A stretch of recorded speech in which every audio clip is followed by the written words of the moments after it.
ఒకరోజు రాత్రి పోతన గారు పడుకుని ఉండగా ఇంట్లో గజ్జెల చప్పుడు వినపడింది. ఇదేమిటి అందరూ పడుకుంటే గజ్జెల చప్పుడు వినపడింది అని పోతన గారు దీపం పట్టుకుని వెడితే ఎదురుగుండా నిలబడి ఉంది సరస్వతీదేవి.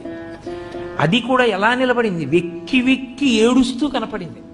ఆయన అమ్మవారి కాళ్ళ దగ్గర కూర్చుని, అమ్మా ఎందుకమ్మా ఏడుస్తున్నావో, నా నట్టింట నిలబడి దేనికి ఏడుస్తున్నావమ్మా అని అడిగారు.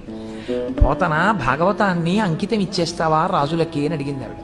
అప్పుడు ఆయన అంటే భాగవతం పోతన గారు ఆంధ్రీకరించినది ఎంత శక్తివంతమో మీరు చూడండి.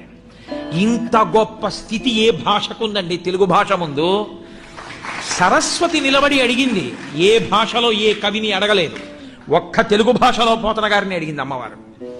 చెప్పుకోవడం చేతకాని తన మంది కాబట్టి తెలుగు భాష వైభవం ప్రకాశించదు. ఏం అక్కర్లేదమ్మా, నిన్ను పట్టికెళ్ళి అలా కర్ణాటక కిరాత కీచకులకు అమ్మను త్రిశుద్ధిగా